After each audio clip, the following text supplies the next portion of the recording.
Alhamdulillah. Bismillahirrahmanirrahim. Kitabul Iman, bab masih dalam pembahasan iman, babul muslim, bab al-muslim man salimal muslimun min lisanihi wa yadihi. Kalau sudah dapat nanti bisa disimak, kalau belum dapat diikuti bahasan yang saya sampaikan. Bab al-muslimu. Di sini tidak ditulis babul muslimi. Ya, tapi ditulis bab al-muslimu.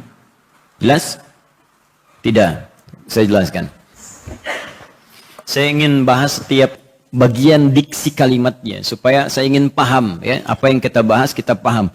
Saya tidak mencenderung mengarahkan kepada hafalan tapi tidak paham apa yang dihafalkan. Dan ini menjadi kebiasaan sebagian orang Islam sekarang. Saya contohkan begini. Sedikit ya, saya kembalikan kepada apa yang sering saya ulang-ulang untuk mengingatkan dan menyadarkan kita semua termasuk saya pribadi.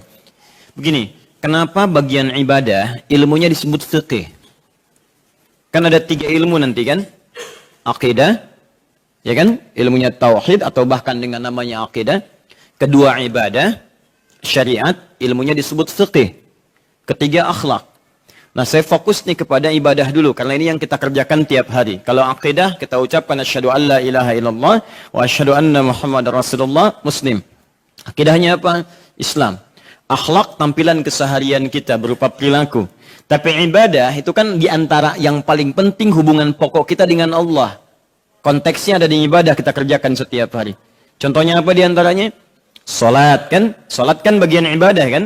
Tiap hari kita kerjakan. Puasa bagian ibadah. Baca Quran bagian ibadah. Baik ilmu pada ibadah ini, ilmunya disebut fiqih. Apa itu fiqih? Secara bahasa artinya al-fahmu, paham, mengerti. Kenapa ilmunya disebut fiqih? Tidak disendirikan ilmu. Belum pernah lihat kan ada buku namanya ilmu salat? Tidak ada kan? Yang ada fiqih salat. Belum pernah dengar kan ada buku namanya ilmu zakat? Yang ada fikih zakat. Fikih haji, fikih umrah. Kenapa disebut fikih? Ada isyarat di situ supaya tidak sekedar dipelajari, tapi dipahami apa yang dipelajari itu. Jadi kalau kita ingin sholat, belajar dulu keterangan tentang sholat. Ilmu-ilmu tentang sholat disebut fikih untuk mendorong kita bukan sekedar menghafalkannya, tapi memahami apa yang dibaca itu. Dengan pemahaman itu baru dipraktekkan. Karena itulah perintah sholat ketika disebutkan dalam Al-Quran itu dibuka dengan kata tilawah. Perintahnya disebut dengan utslu. Buka Quran surah ke-29 ayat ke-45. Itu sebelum muncul kata wa aqimis sholah dan tunaikan olehmu sholat dengan benar. Diawali dengan kalimat utslu. Utslu ma uhya ilaika minal kitab. Dari kata tilawah. Tilawah punya 3 arti beda dengan qiraah. Ada iqra, ada utslu. Itu beda. Wahyu pertama iqra. Bismi rabbikal ladzi khalaq. Setelah wahyu turun, kemudian datang perintah ibadah, berubah jadi utslu. Kata tilawah. Iqra secara bahasa hanya punya 1 arti. Ya, apa itu? Membaca yang tertulis tapi tanpa tuntutan untuk memahaminya. Asalnya itu. Atau ada yang menambahkan menghadirkan yang diingat kalau kita punya ingatan. Ya. Jadi membaca ma huwa maktubun fis sudur atau istihdaru ma huwa maktubun fis sudur. Menghadirkan apa yang diingat atau membaca apa yang tertulis tanpa ingat kewajiban atau tanpa tuntutan untuk memahaminya. Baik, sedangkan kalau muncul kata utslu tilawah, itu punya 3 arti. Artinya baca, pahami, dan amalkan apa yang telah dipahami itu. Kenapa wahyu pertama turun menggunakan iqra bukan utslu? Karena Nabi Muhammad itu ummi, jangankan paham, baca aja nggak bisa. Jadi kalau kalimat pertamanya utslu, ada yang keliru di situ. Karena itu diksi Al-Quran begitu sempurnanya. Karena Allah langsung yang berfirman, bukan manusia yang berkata, maka sesuai dengan konteks pada saat itu. Iqra ya Muhammad, kata Jibril, baca. Maka dijawab oleh Nabi, ma'ana biqari, jangankan paham, baca pun saya nggak bisa. Ma'ana biqari, sampai 3 kali dipeluk oleh malaikat Jibril yang menyamar jadi laki-laki, turun kalimat sempurna. Iqra bismi rabbikal ladzi khalaq. Muhammad, baca. Jangan berpikir kamu nggak pernah sekolah. Jangan berpikir kamu nggak pernah punya guru yang mengajarkan kamu baca. Lakukan bacaan ini karena Allah yang mencipta kamu saja begitu mudah. Membuat manusia itu kompleks. Lebih sulit dibandingkan membaca. Bagi Allah sangat mudah. Apalagi menjadikan engkau bisa mengikuti bacaan. Ayat ini ingin memberikan pesan menggunakan rumus ulumul Quran, bab tentang asbabun nuzul. Kaidahnya berbunyi begini. Al-ibaratu bi'umumil lafzi la bi khususis sababi. Paham? Tidak. Baik. Hukum itu, kalau ingin disimpulkan, ambil berdasarkan keumuman lafadznya, sehingga menjadi hukum, sekalipun sebabnya dikhususkan untuk orang tertentu. Ayat ini turun kepada Nabi khusus, tapi lafadznya berlaku umum. Makanya kata para ulama tafsir bersepakat mereka, ayat ini ingin mengajarkan pada setiap umat Muhammad sallallahu alaihi wasallam, jika Anda mengerjakan semua urusan karena Allah, maka akan dimudahkan oleh Allah Subhanahu wa taala. Sesulit apapun urusan itu. Kaidah ini sangat bertalian dengan firman Allah Subhanahu wa taala yang menginginkan kemudahan bagi setiap kita. Itu ada di pertengahan Quran surah kedua Al-Baqarah di tengah ayat 185. Di situ ada kalimat yuridullahu bikumul yusra wa la yuridu bikumul usra. Allah menginginkan untukmu mudah, tapi kapan itu jadi mudah untukmu? Kalau Anda mengerjakan karena Allah, Anda bekerja karena pimpinan, Anda dekat dengan pimpinan, maka akses Anda ke pimpinan jadi mudah. Sekarang Anda kerjakan semua karena Allah, dan Anda dekat dengan Allah, maka apa yang tidak mudah bagi Allah?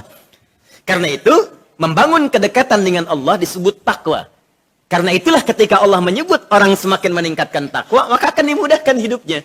Itu yang dimaksud di akhir ayat kedua di Quran surah 65. Disambung ke ayat ketiganya. Wa may yattaqillaha yaj'al lahu makhraja wa yarzuqhu min haitsu la yahtasib. Siapa yang mampu membangun kedekatan dengan Allah dengan meningkatkan takwa, maka aku berikan jalan keluar dari setiap persoalan yang ia alami. Jadi bukan nggak punya masalah, tapi setiap akan menghadapi persoalan diringankan oleh Allah. Diseakan-akan nggak punya masalah. Itu yang sering dibahasakan dengan memberikan solusi pada setiap problem yang terjadi. Bahkan mengirimkan rizki pada sisi yang tidak dia duga. Jalan takwa itu disebut ibadah. Karena itu setiap kita mengerjakan ibadah, seringkali bersanding dengan kalimat takwa. Contoh kalimat takwa pertama Al-Baqarah ayat 2, sambungkan ke 3 dan 4. Dzalikal kitabu la raiba fi hudal lil muttaqin. Siapa muttaqin orang takwa itu? Ayat ketiganya. Alladzina yu'minuna bil ghaib wa yuqimunas. Jadi kita menunaikan sholat itu untuk membangun hubungan dengan Allah supaya jadi orang takwa. Anda puasa Senin, Kamis, sekarang Kamis Anda puasa. Apa tujuan puasa itu? Membangun kedekatan dengan Allah, takwa. Buka Quran surah kedua Al-Baqarah ayat 183. Paling kiri sebelah atas di mushaf. Ya ayyuhalladzina amanu. Hai semua orang yang beriman, baik dekat, menengah ataupun sedang jauh sekarang. Ya-nya nida, nida'un lil qarib mutawassit wal ba'id. Disebutkan 361 kali dalam Al-Quran. Ayyuha disebutkan 150 kali dalam Al-Quran. Ayyunya munada taukid, hanya tanbih. Paham? Tidak. Ya. Ayyun taukid untuk menguatkan. Ha tanbih mengingatkan. Alladzina ismun mausulun yadullu 'alal jam'ul jam'iyyah. Disebutkan 1080 kali dalam Al-Quran. Memanggil semua kalangan tanpa jeda, tanpa batas. Jadi Allah panggil gini, hei semua orang yang punya iman tanpa kecuali. Baik itu tua, muda, kecil, besar, dewasa, dan seterusnya tanpa batasan. Kaya, cukup, gak ada batas di situ. Semuanya. Perhatikan cara menerjemahkannya. Aku kuatkan, aku ingatkan pada kalian semua, kutiba alaikumussyam, kama kutiba alal ladzina min qablikum. Silahkan kerjakan puasa. Bahkan aku wajibkan di bulan Ramadan. Seperti orang dulu pernah menunaikannya. Untuk apa semua itu? La'allakum tattaqun. Supaya engkau bertakwa. Apa itu takwa? Usaha membangun kedekatan dengan Allah. Bentuknya ibadah. Nah, ilmu untuk menjadikan kita benar ibadah disebut fikih namanya. Fikih itu paham. Makanya ketika akan ibadah, kalau ingin nikmat salatnya, khusyuk, enak, maka kalimat Qurannya berubah dari iqra jadi utslu. Utslu ma uhya ilaika minal kitab. Quran surah 29 ayat 45. Sebelum salat, kata Allah, kamu baca dulu. Tapi jangan sekedar dibaca, pahami yang dibaca. Supaya merasakan kenikmatannya. Tiap hari kita baca Allahu Akbar. Paham gak dengan yang dibaca? Kita baca Allahumma ba'id atau Allahu Akbar kabira. Ngerti gak dengan yang diungkapkan? Jangan-jangan selama ini sujud gak paham yang dibaca. Ruku gak ngerti yang diungkapkan. Berdebat pada persoalan yang tidak banyak esensinya. Debat kunut itu tidak, kunut tidak, kunut tidak. Dua-duanya ada yang kunut, ada yang tidak. Tapi gak salat subuh keduanya akhirnya. Tidak esensial. Ya? Nah, sementara baik yang kunut atau tidak, nggak ngerti yang dibaca dalam salat, ya bagaimana bisa khusyuk dalam salat kita? Maka itu yang dimaksudkan, itulah fiqh namanya. Ya, karena itu ketika Nabi mendoakan Ibnu Abbas radhiyallahu taala anhuma saat beliau masa dini belajar agama, maka kalimatnya sangat populer. Kata Nabi, Allahumma faqihhu fid din wa 'allimhu at-ta'wil. Ya Allah, mohon pahamkan ia semua urusan dalam persoalan agama dan ajarkan ia tentang ta'wil, memahami sesuatu yang sulit kadang-kadang untuk diberikan penjelasan. Itu yang dimaksud turunan Quran surah ke-9 ayat 122.